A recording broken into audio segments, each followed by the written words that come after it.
എനിക്ക് പറയാനുള്ളത് പറഞ്ഞാൽ ഇപ്പോൾ ഏറ്റവും കൂടുതൽ സോഷ്യൽ മീഡിയയിൽ വൈറലായി കിട്ടുന്ന ഒരു വീഡിയോ ഉണ്ടല്ലോ, RJ അഞ്ജലിയെ കുറിച്ചുള്ള, അഞ്ജലി അവരുടെ സുഹൃത്തിനെ കുറിച്ചുള്ള വീഡിയോ. അതാണ് കേട്ട് പറയാനുള്ളത്. കാരണം വേറെ ഒന്നുമല്ല, അവർ ഫസ്റ്റ് ടൈം ആണല്ലോ ഇത് പറയുന്നത്, രണ്ടാമത്തെ പ്രാവശ്യം എന്ന് പറയുന്നത്. ഫസ്റ്റ് ടൈം പറയുന്നത് ബൈക്കിൻ്റെ ഒരു വീഡിയോ, ബൈക്കിൻ്റെ പുറകെ ഇതുപോലെ പുള്ളി പോകുന്നുള്ള വീഡിയോ. ഞാൻ ആ വാക്ക് ഇവിടെ ഉപയോഗിക്കുന്നില്ല, കാരണം ചിലത് കുട്ടികളെ ചിലപ്പോൾ കാണുന്ന വീഡിയോ ആയിരിക്കും, അതുകൊണ്ട് ആ വാക്ക് ഇവിടെ ഉപയോഗിക്കുന്നില്ല. അതെന്ന് പറഞ്ഞാൽ രണ്ടാമത്തെ പ്രാവശ്യം വീണ്ടും ഉപയോഗിക്കണം. നമ്മൾ ഈ സംസാരിക്കുന്ന നമ്മുടെ നാക്കെന്ന് പറയുന്നത് നമ്മൾ ഈ സോഷ്യൽ മീഡിയ പ്ലാറ്റ്ഫോമിൽ ഏറ്റവും കൂടുതൽ ശ്രദ്ധിക്കേണ്ടത് നാക്കാണ്.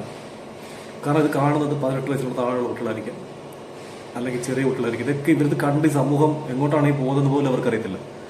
ചെറിയ വാക്ക് പോലും ഈ കാലഘട്ടത്തിൽ നമ്മൾ ഉപയോഗിക്കുമ്പോൾ വളരെ സൂക്ഷിച്ച് വളരെ കൃത്യതയോടുകൂടി നമ്മൾ സംസാരിക്കണം. അത് ഇവർക്ക് ഫസ്റ്റ് ടൈം ശരി, ഓക്കെ ശരി, നമ്മുടെ വായനത്തിൽ വീണു. ഫസ്റ്റ് ടൈം അല്ല, ഫസ്റ്റ് ഒരു വീഡിയോ ചെയ്തു, ഈ വേർഡ് തന്നെ അവർ ഉപയോഗിച്ചിട്ടുണ്ട്. കഴിഞ്ഞ ദിവസം പോലെ മെഹന്തിയുടെ കേസിലും ഇത് തന്നെ ഈ വേർഡ് തന്നെ വീണ്ടും അവർ ഉപയോഗിച്ചിട്ടുണ്ട്. നമ്മൾ നോക്കലെന്ന് പറഞ്ഞാൽ ഇപ്പം ഞാൻ എൻ്റെ ഫോൺ ഇങ്ങനെ ചിലപ്പോൾ നോക്കിക്കൊണ്ടിരിക്കും, ഇപ്പം എൻ്റെ മോളെ നടത്തിരിക്കും, ചിലപ്പോൾ ഞാൻ ഈ വീഡിയോ മൊത്തത്തിൽ എടുത്ത് ഇതിങ്ങനെ കണ്ട ആ കുട്ടികളുടെ മനസ്സിലിത് കാണത്തില്ലേ. അപ്പം അവർ സ്കൂളിൽ പോയി കഴിഞ്ഞാലും ഈ വേർഡ് അവർ ഉപയോഗിക്കത്തില്ലേ.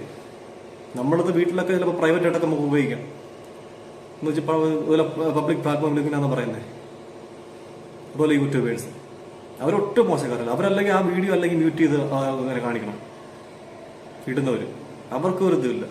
എന്താണ് ഇവർ ഈ പബ്ലിക്കിന് കൊടുക്കുന്ന ഇൻഫർമേഷൻ എന്ന് പറഞ്ഞാൽ?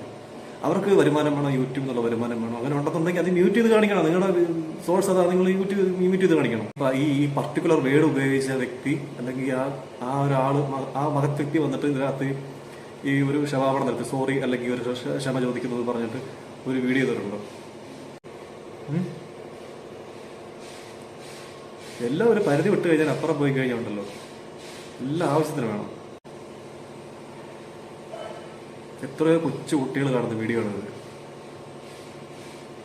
കുട്ടികൾ കാണാൻ അവർ മൊബൈൽ വെച്ചോണ്ടല്ല, അവർ അച്ഛനമ്മമാരുടെ മൊബൈൽ, ചിലപ്പോൾ അവർ അച്ഛനമ്മമാരുടെ മൊബൈൽ എടുക്കണമെന്ന് ഞാൻ നോക്കത്തില്ല. അവർ ചിലപ്പോൾ അവർ അച്ഛനോ അല്ലെങ്കിൽ അമ്മയോ മൊബൈലിൽ നോക്കിക്കൊണ്ടിരിക്കുമായിരിക്കും. അവർ ചിലപ്പോൾ ഇങ്ങനെ കണ്ടുകൊണ്ടിരിക്കുമ്പോൾ കുട്ടികൾ ചിലപ്പോൾ അത് അടുത്തിരിക്കും. ഇപ്പോൾ ഈ ഓഡിയോ അവർ കേൾക്കാൻ ഇടയുണ്ട്, ഒരുപാട് പേര് കേൾക്കാൻ ഇടയുണ്ട്. യൂട്യൂബേഴ്സ് അതുപോലെ തന്നെ അവർ ആ വീഡിയോ എടുത്തിട്ടോട്ടെ, നല്ല കാര്യം, അവർക്ക് വരുമാനം ആയിക്കോട്ടെ.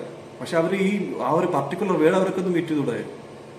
അതൊന്നും അവർക്ക് ചെയ്യേണ്ട കാര്യമില്ല. അവർ ഏറ്റവും അവരുടെ ആ ഒരു വീഡിയോ വൈറലാവണം, ആ ഒരു മാത്രമേ അവർ നോക്കുന്നുള്ളൂ. വേറൊന്നും അതിനെ കുറിച്ച് അവർ ബോധേഡമല്ല.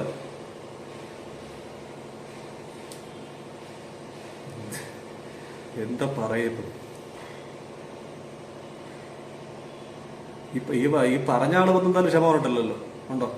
ഞാൻ കണ്ടിട്ടില്ല ഇവരെ. ഇപ്പൊ ഇന്നലെ പോലെ ഫുള്ളി ആ മൊബൈലിൽ നോക്കുന്നുണ്ട്. ആ പറഞ്ഞ വ്യക്തി വന്നിട്ട് മാപ്പ് പറഞ്ഞിട്ടില്ല, ഇല്ലല്ലോ. ഈ RJ അഞ്ജലിയിൽ വന്ന് മാപ്പ് പറഞ്ഞിട്ടുള്ളൂ.